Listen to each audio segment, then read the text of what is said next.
Hey guys, welcome to my YouTube channel. It's Charity Tuhan, your local blogger here in the Philippines.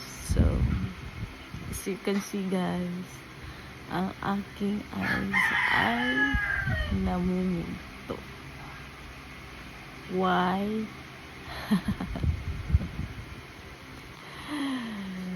Because I'm a huge fan of Claudine and Rico Yan. It's a love team here in the Philippines, showbiz.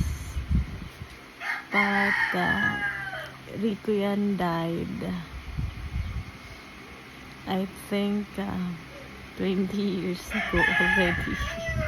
Pero, oh gosh, naiiyak pa rin ako. Nalulungkot ako para kay Claudine.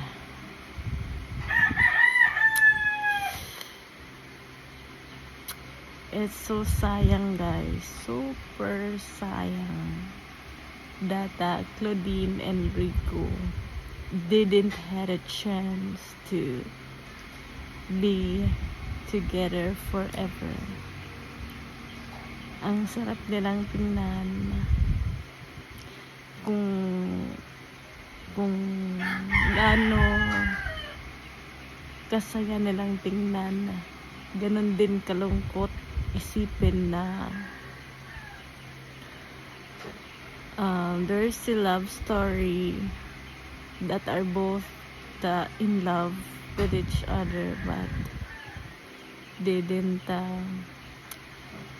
lucky enough to have to keep their love for the rest of their lives, diba?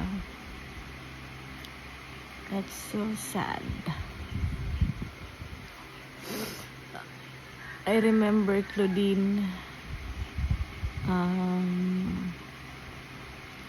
as lovely as in love. Kung babalikan mo yung mga movies nila, yung mga interview nila, Claudine so in love with Rico Yan. The way she looked at Rico and all, makikita mo na in love talaga siya. But then again,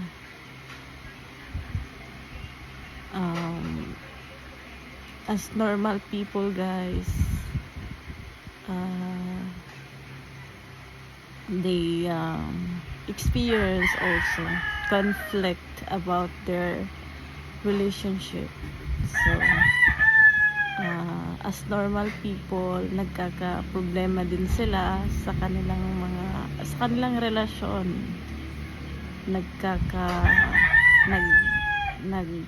Siguro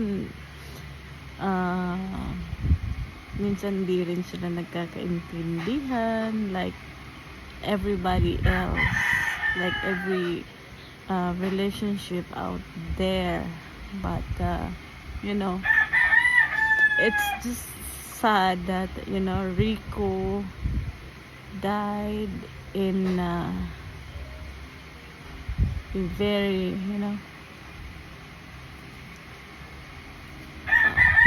parang ang lahat, nawindang ang lahat nung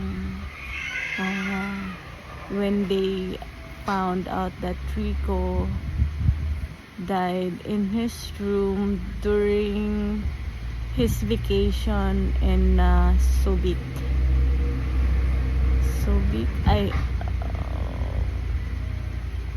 Puerto Galera pala rather.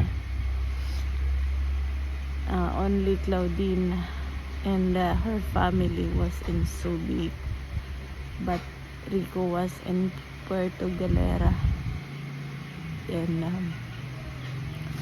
when Claudine was enjoying with her family, then they get a phone call from someone that informing that Rico was died, and then that's it. Yun na yun.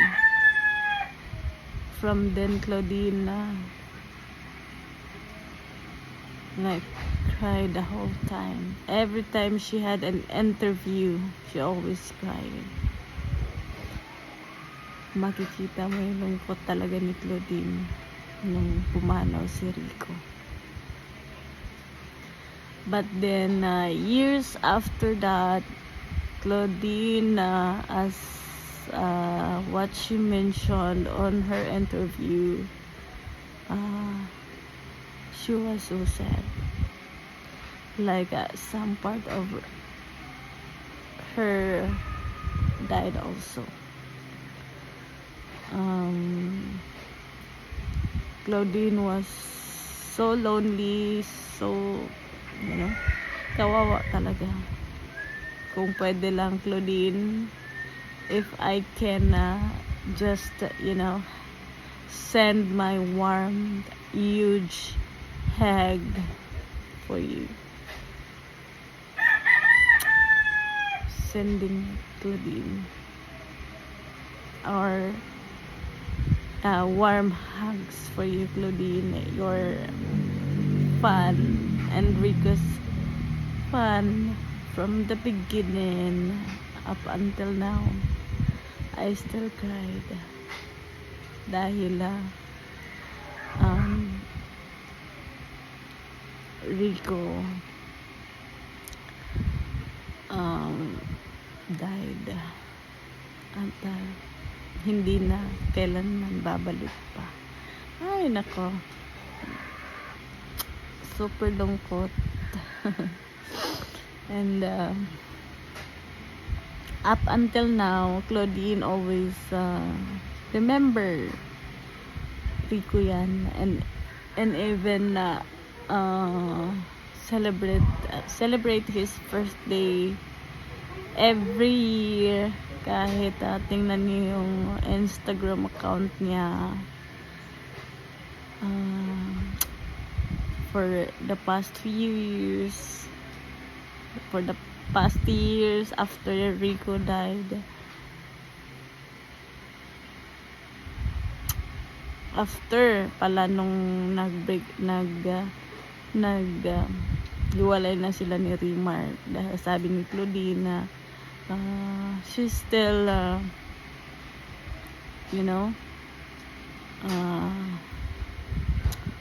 malungkot pa rin siya nung pagkawala ni Rico, dahil pagkawala ni Rico, kaya lang hindi siya nakakapag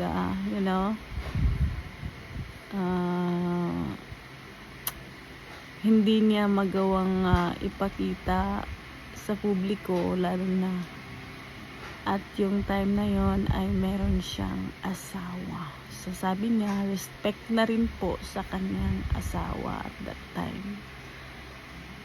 Kaya siguro yung lungkot niya,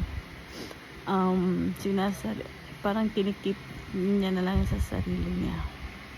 So now that Claudine is single, she can express her feelings towards how she really miss Rico yan. And then when she had an interview with OG Diaz,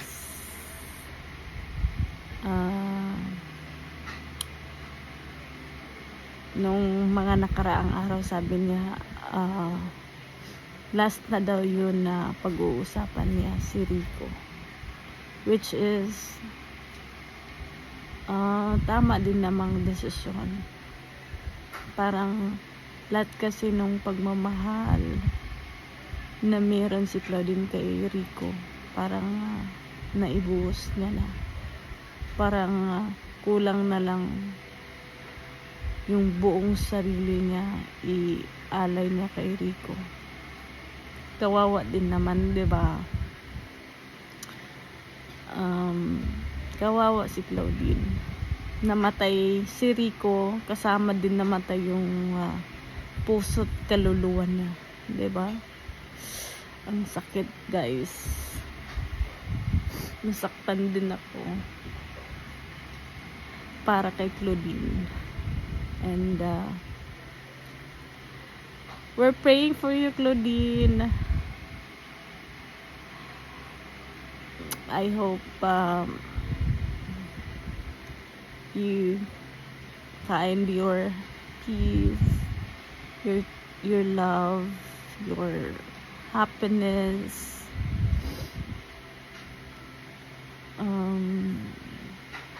Okay lang yun, mahal ka ni God, I'm sure.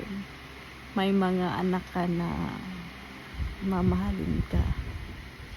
Pupunuan yun, pupunuan ng mga anak mo yung pagmamahal na you've been longing for.